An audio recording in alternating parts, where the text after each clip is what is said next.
Selamat pagi.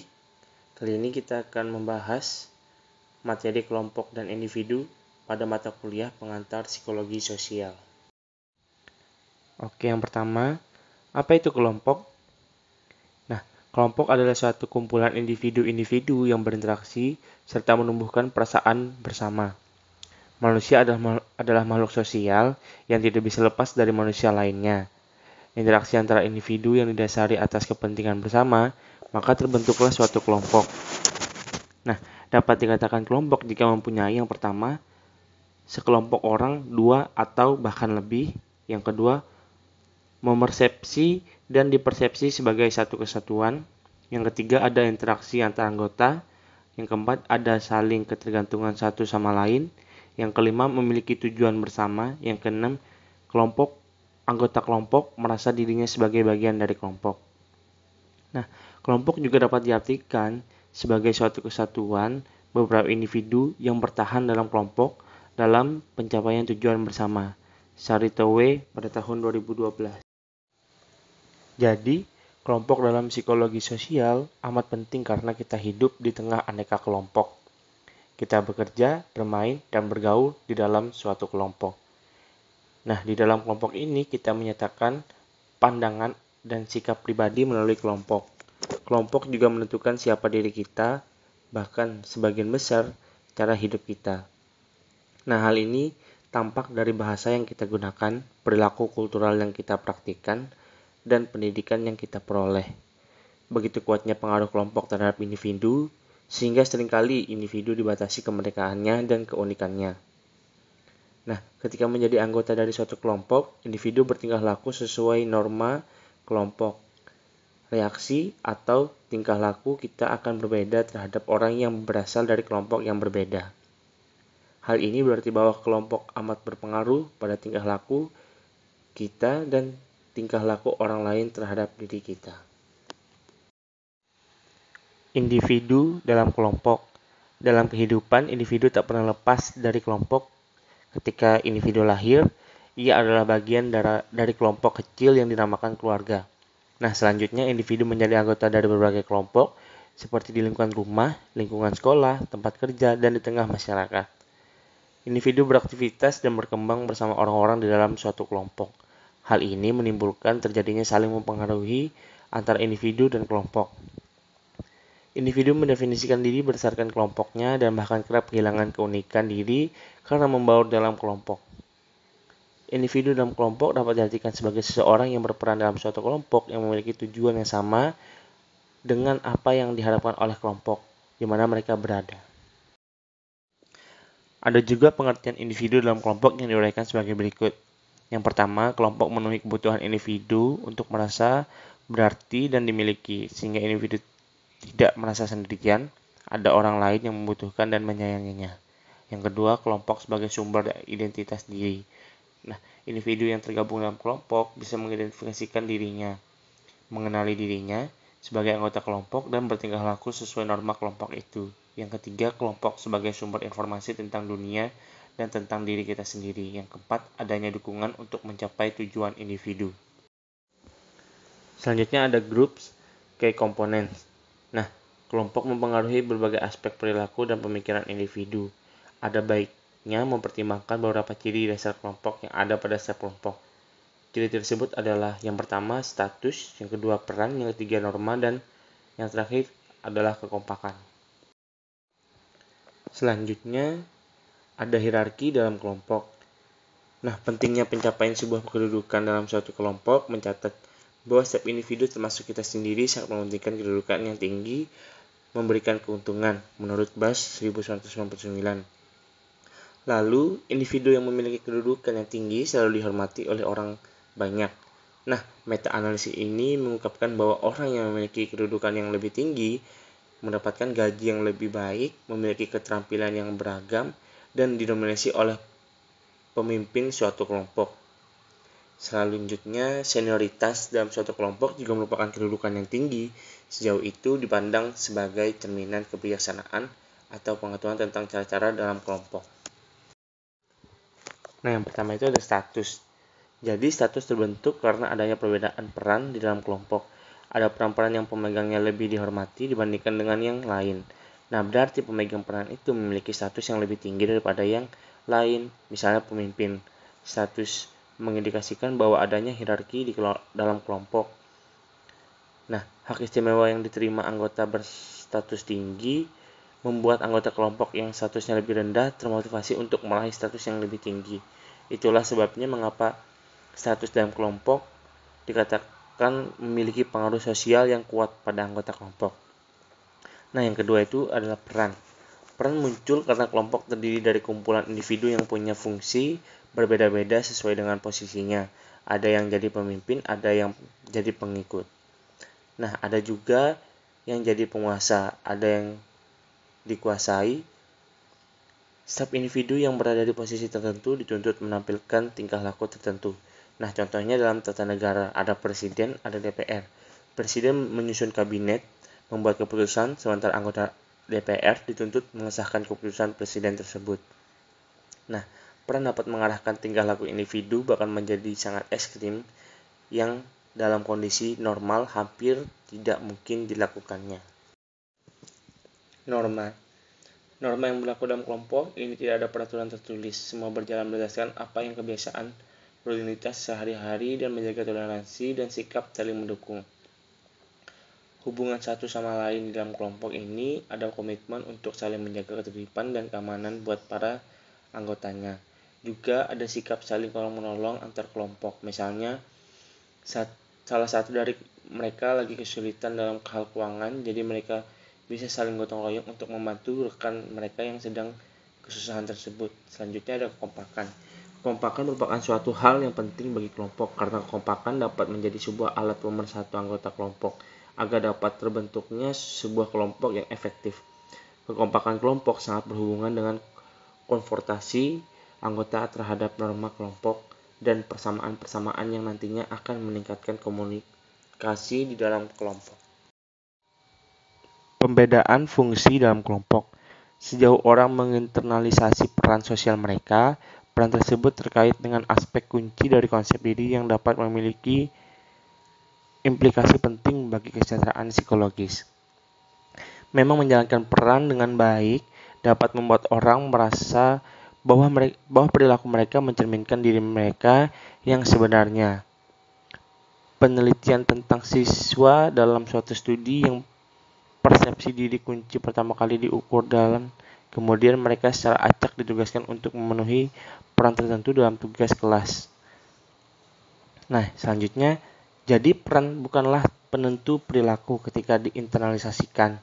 Peran dapat mempengaruhi cara kita melihat diri kita sendiri, dengan siapa kita mengidentifikasi dan tindakan kita. Begitu mengidentifikasi dengan peran kita, akan bertindak sesuai dengan norma perilaku yang ada. Selanjutnya, kekompakan, kekuatan yang mengikat. Nah, kelompok kohesif memiliki rasa solidaritas. Mereka melihat diri mereka sebagai homogen, mendukung anggota in-group, kooperatif dengan anggota in-group, bertujuan untuk mencapai tujuan kelompok daripada tujuan individu, memiliki semangat kerja yang tinggi dan berkinerja lebih baik daripada kelompok non-kohesif. Nah, kehadiran outgroup atau bentuk ancaman persaingan lainnya cenderung meningkatkan kohesi dan komitmen terhadap kelompok masyarakat lokal. Bahkan di dalam negara selama masa perang, dukungan untuk pemimpin in-group meningkat secara dramatis. The benefits of joining groups. Nah, terkadang kita sering memperoleh pengetahuan diri dari menjadi bagian dari berbagai kelompok. Orang-orang juga tertarik pada kelompok ketika mereka sesuai dengan tujuan kita meskipun tujuan tersebut relatif sementara. Temuan penelitian menunjukkan bahwa orang-orang yang paling suka berada dalam kelompok ketika kelompok itu sesuai dengan orientasi tujuan mereka saat ini. Nah, selain itu manfaat pentingnya lain dari bergabung dalam kelompok adalah bahwa hal itu sering membantu kita mencapai tujuan yang tidak dapat kita capai sendiri, yaitu seperti perubahan sosial. Pengaruh kehadiran orang lain. Fakta bahwa perilaku kita seringkali sangat dipengaruhi oleh kelompok tempat kita berada jauh dari mengejutkan. Nah, dalam kelompok-kelompok ini biasanya ada norma-norma yang memberitahu kita bagaimana kita diharapkan untuk berperilaku. Mungkin yang jauh lebih mengejutkan adalah kenyataan bahwa seringkali kita sangat terpengaruh oleh kehadiran orang lain. Nah, mungkin kehadiran orang lain ini di satu sisi dapat menjadi hal positif atau menjadi hal negatif dalam kinerja kita dalam suatu kelompok. Selanjutnya, social facilitation, performing in the presence of others. Menurut Jasong pada tahun 1965 berargumen bahwa kehadiran orang lain hanya akan memfasilitasi respons yang dipelajari dengan baik. Tetapi hal itu dapat menghambat respon yang kurang dipraktikkan atau baru. Dia mencatat bahwa kehadiran orang lain meningkatkan gairah fisiologis tubuh kita menjadi lebih berenergi, dan sebagai hasilnya, respons dominan apapun akan difasilitasi. Ini berarti bahwa kita dapat lebih fokus pada sesuatu yang kita ketahui atau telah dipraktikkan ketika kita terangsang. Tetapi rangsangan fisiologis yang sama akan menciptakan masalah ketika kita berurusan dengan sesuatu yang baru atau yang lebih kompleks. Social loving, letting others do the work. Nah, pola ini cukup umum dalam situasi di mana kelompok melakukan apa yang dikenal sebagai tugas tambahan, di mana kontribusi setiap anggota digabungkan menjadi satu. Pada tugas-tugas seperti itu, beberapa orang akan bekerja keras untuk mencapai hasil yang memuaskan, sementara orang lain melakukan kesalahan dan tidak berkontribusi dalam pekerjaan yang dilakukan. Nah, dalam psikologi sosial mengacu pada efek seperti pengurangan kemalasan sosial dalam upaya ketika individu bekerja secara kolektif dibandingkan dengan ketika mereka bekerja secara individu. Reducing social loving, some useful technique. Yang pertama itu ada cara yang paling jelas untuk mengurangi kemalasan sosial melibatkan membuat output atau usaha dari setiap peserta mudah diidentifikasi. Nah, dalam kondisi ini orang tidak bisa duduk diam dan membiarkan orang lain melakukan pekerjaannya, sehingga kemalasan sosial berkurang.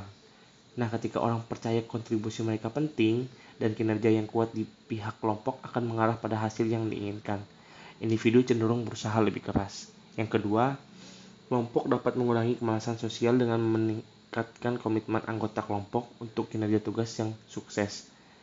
Tekanan untuk bekerja keras kemudian akan berfungsi untuk mengimbangi godaan untuk terlibat dalam kemalasan sosial. Ketiga, kemalasan sosial dapat dikurangi dengan meningkatkan kepentingan atau nilai tugas yang tampak.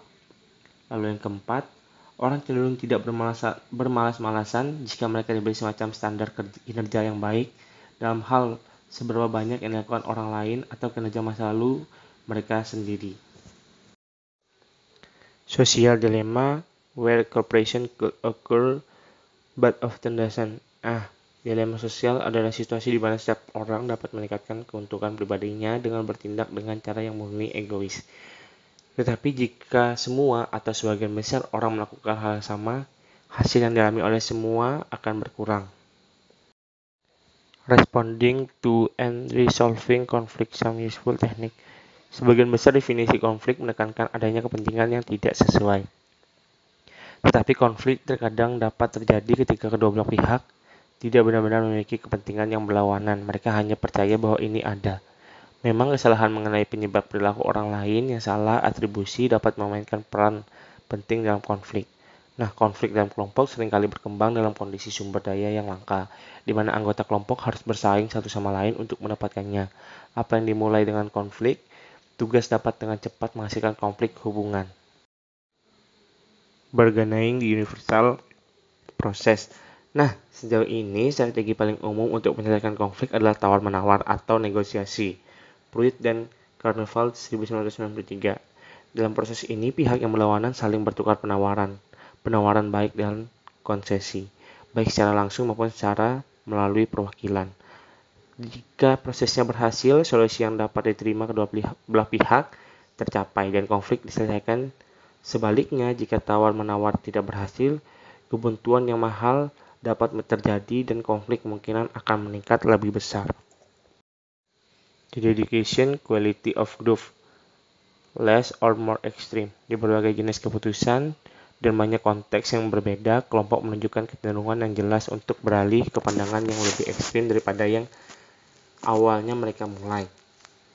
Nah, ini dikenal sebagai polarisasi kelompok dan efek utamanya dapat diringkas sebagai berikut. Apapun kecenderungan atau preferensi awal kelompok sebelum diskusi, preferensi ini diperkuat selama musyawarah kelompok. Akibatnya, kelompok membuat keputusan yang lebih ekstrim daripada individu. Faktor kedua melibatkan fakta bahwa selama diskusi kelompok, sebagian besar argumen mendukung preferensi awal kelompok. Sebagai hasil dari mendengarkan argumen-argumen seperti itu, para anggota semakin bergeser ke arah pandangan mayoritas. Akibatnya, proporsi diskusi yang mendukung preferensi awal kelompok meningkat sehingga pada akhirnya anggota meyakinkan diri mereka sendiri bahwa ini pasti pandangan yang benar.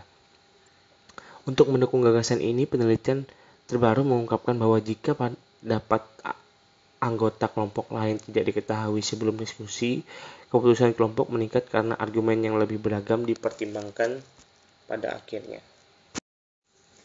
Brainstorming idea generation in groups. Ketika suatu kelompok mengerjakan tugas bersama-sama, mereka cenderung menghasilkan berbagai jenis solusi daripada ketika mengerjakan sendiri.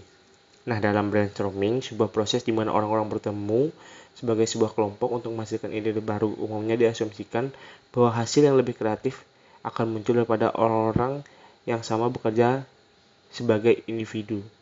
Namun berbeda dengan harapan ini, brainstorming tidak secara keseluruhan menghasilkan lebih banyak ide kreatif daripada jika orang bekerja sendiri. Nemeth, Personas, dan Giancarlo pada tahun 2004 menunjukkan bahwa perbedaan pendapat atau memperdebatkan pandangan bersaing secara luas dihargai sebagai rangsangan untuk ide-ide kreatif. Panel peneliti ini memberikan dua instruksi berbeda kepada kelompok brainstorming, baik instruksi tradisional untuk hanya mendengarkan tanpa mengevaluasi atau instruksi yang mendorong orang untuk memperdebatkan manfaat ide mereka tersebut. The role of leadership in group settings. Nah, kepemimpinan kata itu sendiri memunculkan gambaran tokoh-tokoh heroik yang memimpin suatu perkumpulan atau kelompok menuju sesuatu yang lebih baik seperti kemenangan, kemakmuran, atau keadilan sosial. Lalu, kepemimpinan melibatkan mempengaruhi orang lain dalam suatu kelompok dengan menetapkan arah untuk upaya kolektif. Kemudian mendorong kegiatan yang diperlukan untuk bergerak ke arah itu. Konsisten dengan definisi tersebut, menjadi seorang pemimpin melibatkan mengarahkan pengaruh, mengubah perilaku dan pikiran anggota lain dari kelompok sehingga mereka bekerja sama untuk mencapai tujuan bersama kelompok.